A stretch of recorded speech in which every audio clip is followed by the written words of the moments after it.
So the topic for today's seminar is muscles of mastication and their role in orthodontics. So what is mastication? It is a process of breaking down food that is prepared into deglutition, and the muscles that are responsible for this are known as the muscles of mastication. So there are two types, there are two categories rather, the primary muscles of mastication and the accessory muscles of mastication. So the primary muscles of mastication are temporalis, lateral pterygoid, medial pterygoid, and masseter. The accessory muscles of mastication are digastric, stylohyoid, mylohyoid, and genohyoid. So where do muscles come from? They are originating from the mesodermal layer, and all the muscles of mastication are derived from the first brachial arch, that is otherwise known as the mandibular arch, except for the posterior belly of digastric. Hence, the posterior belly of digastric is supplied by the facial nerve, while the rest of the muscles of mastication are supplied by the mandibular nerve. So now briefly we'll talk about the classification of muscles in general based on control, voluntary and involuntary. Based on striations, striated and non-striated. Based on functions, it's smooth, skeletal and cardiac. So skeletal muscle is striated and voluntary, smooth is striated and involuntary, and cardiac is non-striated and involuntary. So let's talk about the structure of skeletal muscle. So each single muscle fiber is known as the myofibril.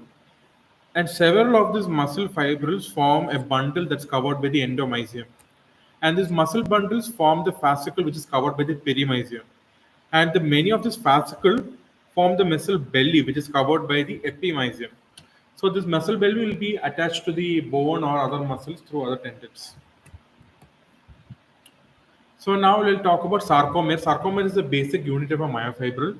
There are two types of filaments that are present. That's the thin filaments and there are the thick filaments. The thin filaments are the actin fibers and the thick filaments are the myosin fibers.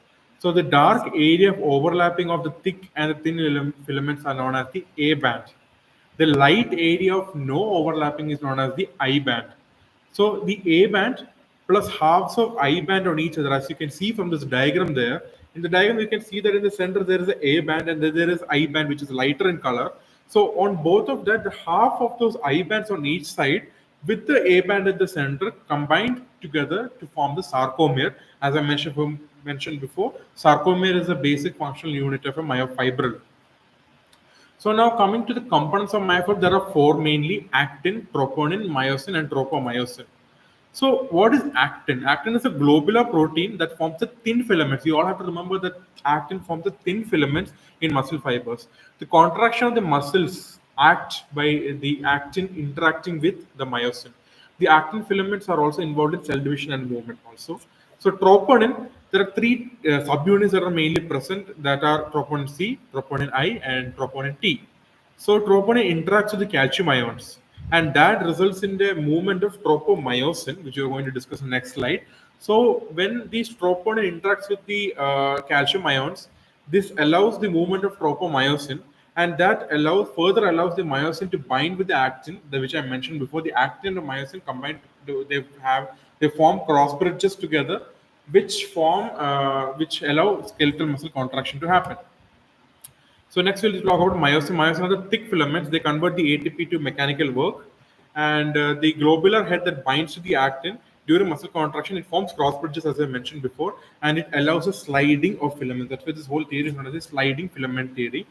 And now we'll talk about tropomyosin. It's a long and fibrous protein. It wraps around the actin filaments, and it controls the interaction between actin and the myosin. As I mentioned before, the troponin interacts with the calcium ion. This allows the tropomyosin to move, and the myosin and the actin will combine or join to form cross bridges. So tropomyosin is integral for the contraction of muscle. It controls the interaction between actin and myosin, and in the absence of calcium ions, it causes the blockage of the myosin binding site. But in the presence of calcium ions, as I mentioned before, it allows the exposure of the binding site, leading to contraction. So contraction of skeletal muscle is basically happening by transmission of neural signals, which sends action potential, and the action potential releases calcium ions, which, as I mentioned, is integral for muscle contraction. So the calcium ions are released from sarcoplasmic reticulum, and the calcium binds to the troponin, and the tropomyosin exposes the myosin binding sites, which binds and cross bridges with actin, as I mentioned before. So the myosin heads bind to the exposed heights by sites on the actin, forming cross bridges. The myosins undergo a power stroke, and this power stroke is what results in a muscle contraction. So the ATP binds to the myosin cross bridge detachment, and the myosin head returns back to its original position. So the cycle repeats. The cycle repeats as long as calcium and ATP are present. And ATP provides the energy for this cross bridge movement, detachment, and calcium ion transfer during relaxation. So ATP is a must requisite. It's a very important part of muscle contraction. This video shows briefly how skeletal muscle contraction happens. What Muscle contraction is at the basis of all skeletal movements. Skeletal muscles are composed of muscle fibers which in turn are made of repetitive functional units called sarcomeres. Each sarcomere contains many parallel overlapping thin, actin, and thick myosin filaments. The muscle contracts when these filaments slide past each other, resulting in a shortening of the sarcomere and thus the muscle.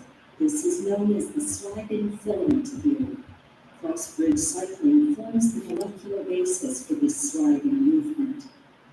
Muscle contraction is initiated when muscle fibers are stimulated by a nerve impulse and calcium ions are released.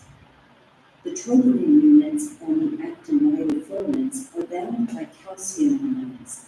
The binding displaces tropomyosin along the myofilaments, which in turn exposes the myosin binding sites.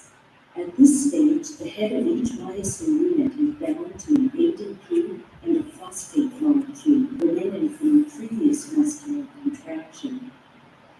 The myosin heads release these phosphates and bind to the actin myofilaments via the newly exposed myosin binding sites. The two myofilaments glide past one another, propelled by a head-first movement of the myosin units, powered by the chemical energy stored in their heads. As the units move, they release the ADP molecules bound to their heads. The gliding motion is halted when ATP molecules bind to the myosin heads, thus severing the bonds between myosin and actin. The ATP molecules are now decomposed into ADP and phosphate, with the energy released by this reaction stored in myosin heads, ready to be used in the next cycle of movement. The myosin heads resume their starting positions along the actin myofilament and can now begin a new sequence of actin binding. The presence of further calcium ions will trigger a new cycle. So this is how a muscle contraction happens. These are the mechanics behind it. So now we'll move to the muscles of mastication. So first we'll talk about masseter. Primary muscles of mastication we'll talk about, and first we'll talk about masseter. So masseter is a quadrilateral muscle that's superficial to ramus. Three layers are there: superficial, middle, and deep. It mainly involved in elevation of the mandible and the clenching and the stabilization of the jaws. It has a multi-pennate arrangement of fibers. So we'll talk about origin and insertion now. As I mentioned before, three zones are there for masseter: superficial, middle, and deep.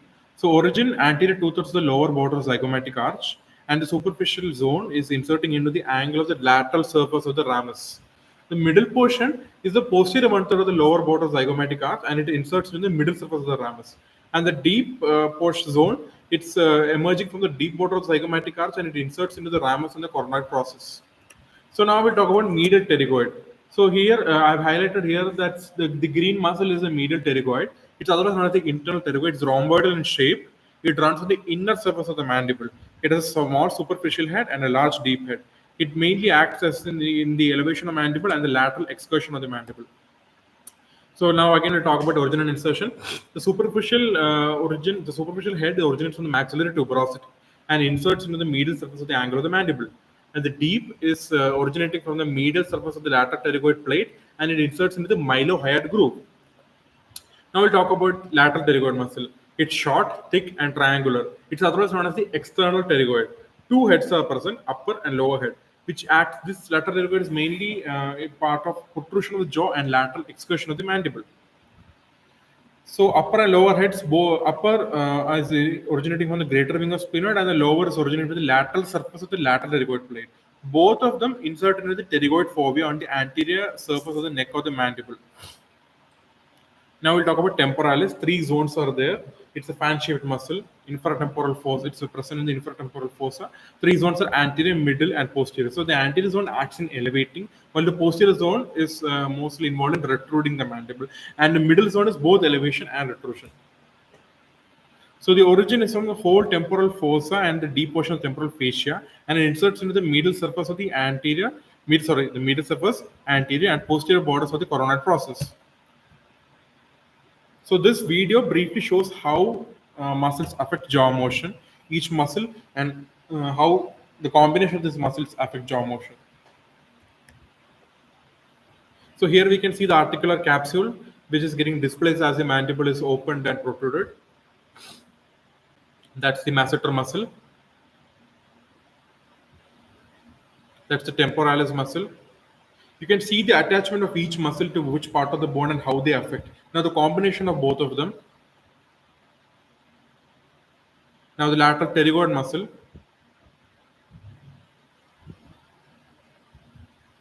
Combination of these three muscles.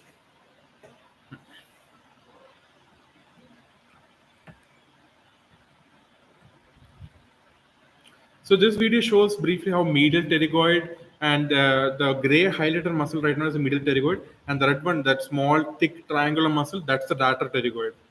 So you can see how each muscle, what action they are playing, how they affect the mandible. You can see in this video.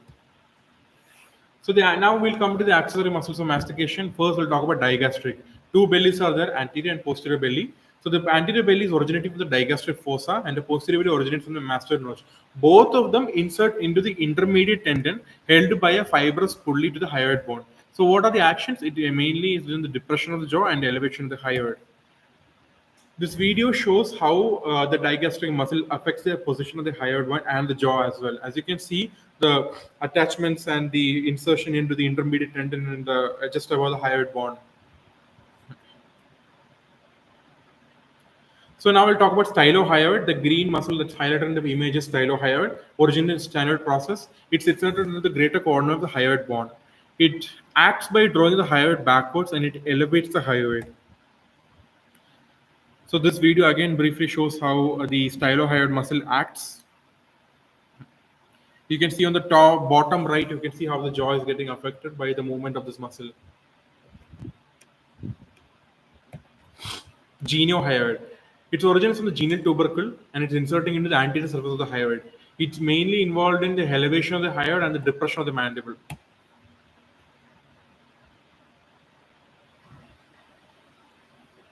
You can see how the geniohyoid results in the opening of the mandible here. Mylohyoid, it's the floor of the mouth.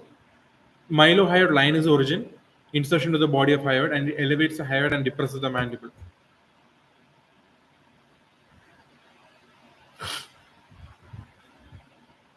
As you can see in this video, myohyoid, how it affects the jaw movement.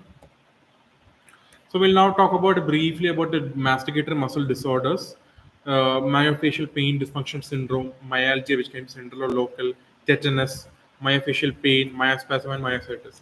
All of this have similar clinical features, which is pain, discomfort, tenderness on palpation, limited jaw movement, and clicking sound.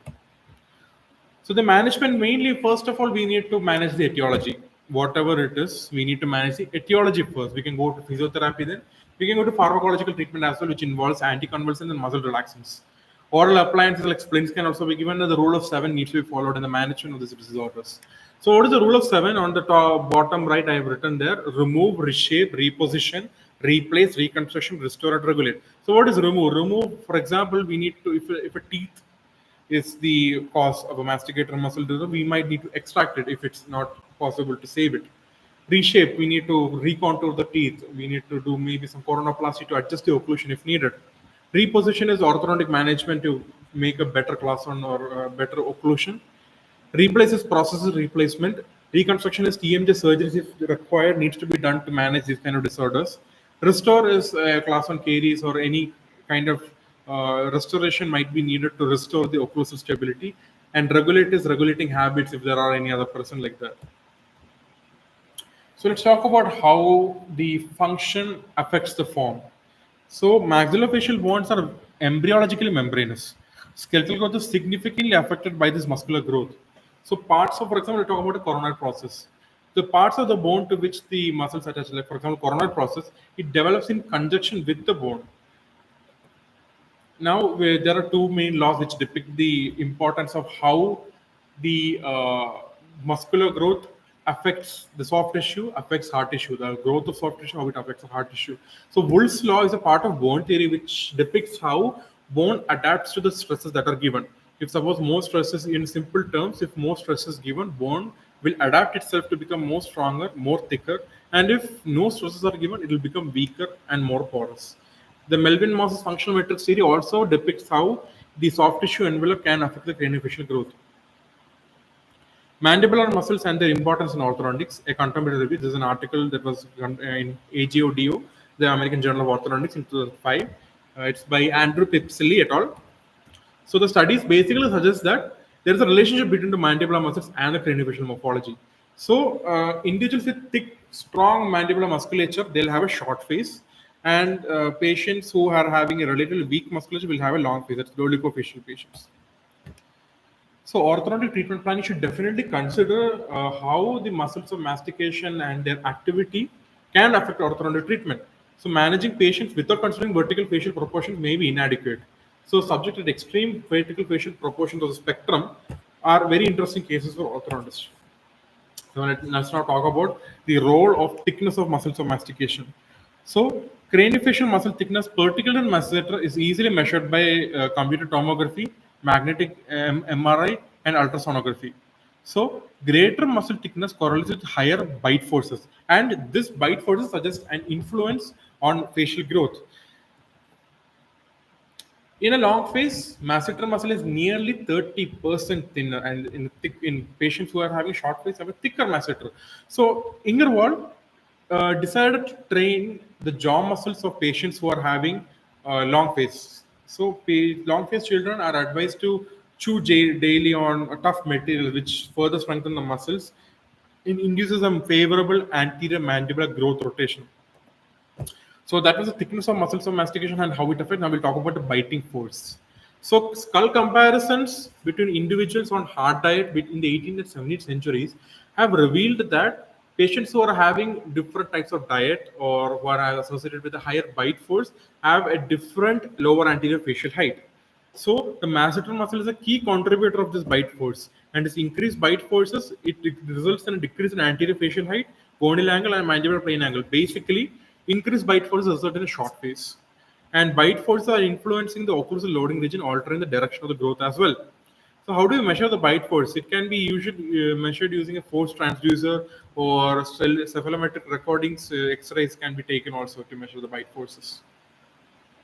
Role of spatial orientation of the muscles. Vance Poretson et al. Have found that the anterior facial height significantly correlates with the orientation of jaw opening muscles in the sagittal plane. So, facial morphology definitely impacts the spatial orientation of the muscles. So, variation of this spatial orientation predominantly associated with mandibular morphology and posterior facial height. So now in Sassoni in 1969 claimed that obliquely aligned muscles have a more of steep mandibular plane. So imagine obliquely plane muscles will be resulting in a dolichofacial, a long face. So obliquely aligned muscles will be a steep mandibular plane, obtuse gonial angle, and it results in an open bite. While vertical alignment of jaw muscles will have a shallow mandibular plane angle, acute gonial angle, and a deep bite. So Sassani classified the skeletal facial types into long face and short face syndrome. First, we'll talk about short face syndrome (SFS). It's basically lower facial height is reduced, and the key features are reduced disruption of the posterior teeth, increased posterior facial height, and a flat mandibular plane angle. There are two other categories which exist within the short face syndrome. That's type 1 and type 2. Type 2 is specifically known as the vertical maxillary deficiency. So this is a flowchart that depicts how short face syndrome comes to be about. So as I mentioned before, high muscle activity and high bite forces that result in short face syndrome. So how does higher bite forces come? More vertically placed muscle type fibers are typed fast, and increased with thickness and volume all results in higher bite forces, which results in short face syndrome.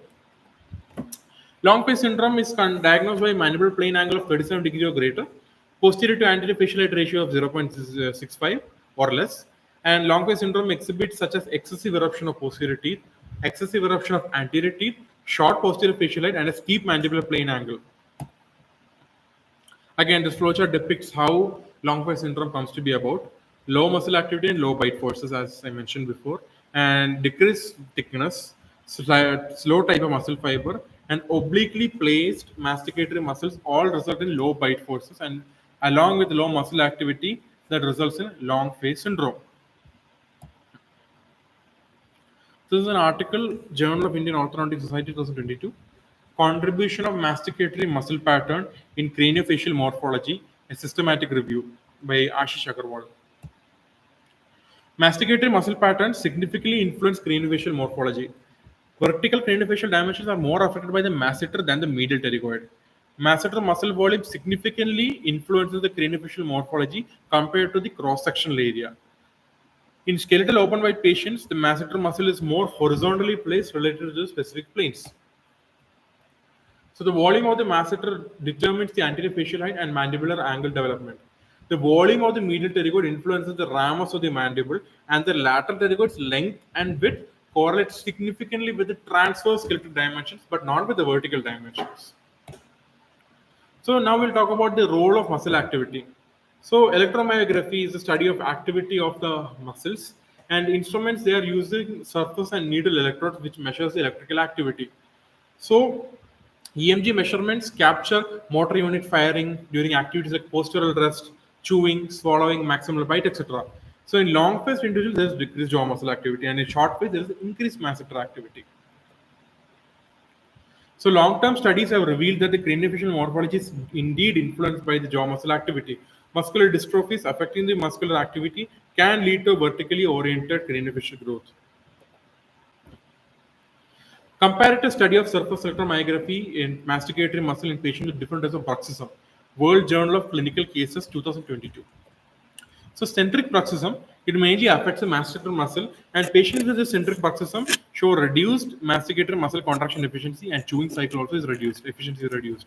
Eccentric bruxism mainly affects the temporalis anterior, and patients with ECB, that's the eccentric bruxism, show enhanced contraction of the non-functional lateral muscle bundles. So in another article, effects of orthodontic treatment on the masticator muscle activity and meta-analysis. So orthodontic treatment can improve the electrical activity of masticator muscle in patients, especially in individuals with class 2 div 1 dental deformities. These findings highlight the importance of orthodontic treatment in optimizing masticatory function. So now coming to clinical implications, let's now talk about brachyfacial patient.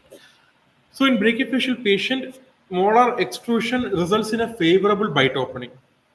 But the strong musculature of a brachyfacial patient will result in the reintrusion of these molars, and hence it's difficult to treat deep bite patients, and the relapse rate for deep bite patients is quite high. Now we'll talk about dolichofacial patients. Dolichofacial patients already have molar extrusion, which is already undesirable, and that results in an unfavorable bite opening. And so hence, knowing these facts, we should avoid extrusive mechanisms with intermaxillary elastics and headgear. Coming now to lateral pterygoid response. So lateral pterygoid response is basically when there is forward positioning of the condyle results in the activation of the superior head of the lateral pterygoid and results in a stretch. And this stretch pulls the articular disc anteriorly. And so let's take the example of twin block. So twin block activates the anterior movement of the condyle, and what happens is when there is anterior movement of the condyle, there is space posterior to the condyle, which and there is a stretch reflex, and this stimulates the area that form bone cells, and it stimulates the growth of the condyle. Hence, the mandible automatically grows and aligns in a newer direction that we are planning to. So, lateral pterygoid response is a very important factor that we need to consider. It's a very good response that we can use for orthodontics. Clinical implications, another example is in class 2 div 2 cases, EMG, the electromyography, shows that there is compensatory muscle activity with dominance of the posterior fibers of temporalis and masseter. In class 3 cases, there is greater elevation of the hyoid bone, which results in greater muscle activity of the suprahyoid and infrahyoid muscles. So now let's talk about muscular anchorage. It was introduced by Bench et al. And as I mentioned, brachyfacial have strong musculature, dolichofacial have weak musculature. So what's the significance of this? So, in a brachyfacial pattern, the teeth would be naturally controlled by this muscular anchorage because of the strong musculature. But in patients who are having weak musculature, for example, dolichofacial patients, they are less able to overcome the extrusion of molars and the bite opening effects of orthodontic treatment. Hence, muscular anchorage becomes an important factor. So in terms of retention, dolichofacial patients are advised to do clenching exercises. As I mentioned before, Ingwall tried to do the same exercise in children. He asked children to chew on tough material every day, hence strengthening the muscles thereby. And brachyfacial patients, anti-bite plan is given, which is as a retention appliance, which is done so that the deep bite does not relapse. So brachyfacial patients have square and broad arches, and that results in an expansion. It's better to do an expansion. And oligofacial have long and narrow arches, which results in an extraction. So three M's by Graeber: muscles, malformation, and malocclusion. It's a beautiful article from AGODO in 1963. So Graeber have mentioned that balance between the intraoral and extraoral muscles are very much required for maintaining the harmonious occlusion. Role of muscles in maintaining the head position is also very important in a vertical column with the muscles of mastication. Abnormal muscle activity can affect the head position as well. So here I've mentioned your dynamic function. What are the dynamic functions? Mastication, deglutition, respiration, speech. So the dynamic functions are controlled by four groups of muscles: that the vertebral muscles, agrippa muscles, muscles of facial expression, and the muscles of mastication. So the four groups of muscles are integral in maintaining the dynamic functions of the body. So now this is an article in 2021, a response of masticator muscles to treatment with orthodontic aligners, a preliminary prospective longitudinal study. So aligners are found to influence changes in the masticator muscle recruitment patterns and result in a decrease in the bite force. The observed effects on the muscle recruitment and bite force were consistent for tasks performed both with and without the aligners. Changes in muscle recruitment were attributed to functional adaptation, irrespective of the occlusal separation caused by the aligners. Even though there was occlusal separation, there was a changes in the muscle recruitment. The study raises the awareness of the impact aligners have on the masticatory muscle physiology during orthodontic treatment. So they suggest a potential risk of increased muscle activity, decreased performance of chewing, and possibility of myofunctional disorders. So to conclude, I would like to take this beautiful quote from the same article that I mentioned before. Whenever there is a struggle between bone and muscle, bone yields.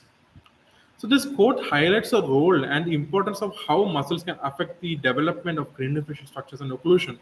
The effect of muscles isn't one-dimensional; it's rather three-dimensional. We need to consider a three-dimensional approach when we consider the role of muscles of mastication.